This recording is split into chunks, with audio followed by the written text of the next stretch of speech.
सरकारी आंकड़े बताते हैं कि महिलाओं को ना तो नौकरी मिलती है और ना अगर मिल भी गई है नौकरी तो उन्हें उसी काम के लिए उतनी तनख्वाह नहीं मिलती है जितनी कि पुरुषों को मिलती है।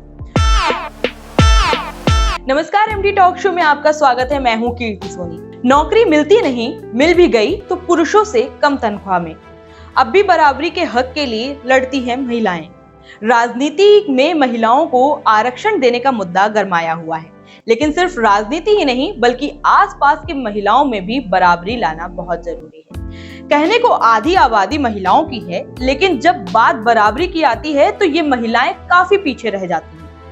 बात जब राजनीति में महिलाओं की भागीदारी बढ़ाने की हो रही है तो ये जानना भी जरूरी है कि इन महिलाओं को ज्यादातर जगह गैर बराबरी का सामना करना पड़ता है, फिर चाहे बात रोजगार की हो या फिर मिलने वाली तनख्वाह की हो। हर चीज में महिलाओं को पुरुषों से कम ही आंका जाता है। राजनीति तो दूर की बात है, लेकिन आंकड़ों से पता चलता है कि हमारे आसपास की महिलाओं में भी बराबरी लाना बेहद जरूरी है। सरकारी आंकड़े बताते हैं कि महिलाओं को ना तो नौकरी मिलती है और ना अगर मिल भी गई है नौकरी तो उन्हें उसी काम के लिए उतनी तनख्वाह नहीं मिलती है जितनी कि पुरुषों को मिलती है। तो नौकरी में कितनी गैर बराबरी होती है? नौकरी की स्थिति को लेकर 3 आंकड़े होते हैं। पहला, लेबर फोर्स पार्टिसिपेशन रेट यानी कि LFPR। दूसरा, वर्कर पॉपुलेशन रेशियो यानी WPR। तीसरा, बेरोजगारी दर यानी UR।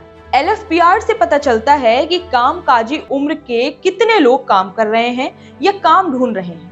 WPR बताता है कि असल में कामकाजी उम्र के कितने लोग काम कर रहे हैं, और बेरोजगारी दर से पता चलता है कि LFPR में शामिल कितने लोग बेरोजगार हैं। केंद्र सरकार के पीरियोडिक लेबर फोर्स सर्वे यानी कि PLFS की 2025 की रिपोर्ट के मुताबिक पुरुषों में LPFR 59.1% और महिलाओं में 30.7% है। यानी पुरुषों की तुलना में महिलाओं की संख्या आधी ही है जो काम कर रही है या काम ढूंढ रही है। इसका सीधा सीधा मतलब है ये हुआ कि हर 10 में से 6 पुरुष के पास काम है या फिर वह काम ढूंढ रहा है, जबकि हर 10 में से 3 महिला ही या तो काम कर रही है या फिर काम ढूंढने में लगी हुई है। इसी तरह से पुरुषों में WPR 57.2% और महिलाओं में 29.8% है। यहाँ भी महिलाओं की संख्या लगभग आधी ही है। बेरोजगारी दर पुरुषों और महिलाओं में 3.1% है। हालांकि जब शहरों में बेरोजगारी दर की तुलना की जाए तो पुरुषों में यह 4.2% और महिलाओं में 6.4% है। यानी महिलाओं में बेरोजगारी दर पुरुषों से काफी ज्यादा है। PLFS के मुताबिक जनवरी से दिसंबर 2025 के दौरान देश में 15 साल और उससे ज्यादा की उम्र के कामगारों की संख्या 61.6 करोड़ लोग थे। इनमें से 41.6 करोड़ पुरुष और 20 करोड़ महिलाएं थी। यानी कि नौकरी में तो महिलाएं अभी भी पुरुषों से बहुत दूर हैं। कमाई में भी बहुत होता है अंतर। महिलाओं और पुरुषों की कमाई में भी बहुत अंतर होता है, बहुत अंतर देखने को मिलता है।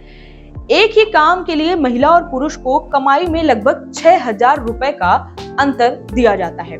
PLFS के मुताबिक सैलरी पाने वाले पुरुषों की औसत आय 2025 में 24,217 रुपए है, जबकि महिलाओं की औसत आय 18,393 रुपए है। हालांकि 2024 की तुलना में 2025 में महिलाओं की आय पुरुषों की तुलना में ज्यादा बढ़ी है। 2024 में पुरुषों की औसत आय 22,891 रुपए और महिलाओं की 17,126 रुपए थी। 2025 में पुरुषों की औसत आय 5.8% और महिलाओं की 7.2% बढ़ी है। आंकड़ों से पता चलता है कि नौकरी या दिहाड़ी की तुलना में अपना काम करने वाली महिलाओं की संख्या ज्यादा है। खुद के काम में भी पुरुष और महिलाओं की कमाई में बहुत अंतर देखा गया है। खुद का काम करने वाले पुरुष की औसत आय 17,914 रुपए है, जबकि महिलाओं को हर महीने औसत आय 6,374 रुपए ही मिलती है। इतना ही नहीं, महिलाओं को दिहाड़ी मजदूरी भी पुरुषों की तुलना में कम ही मिलती है।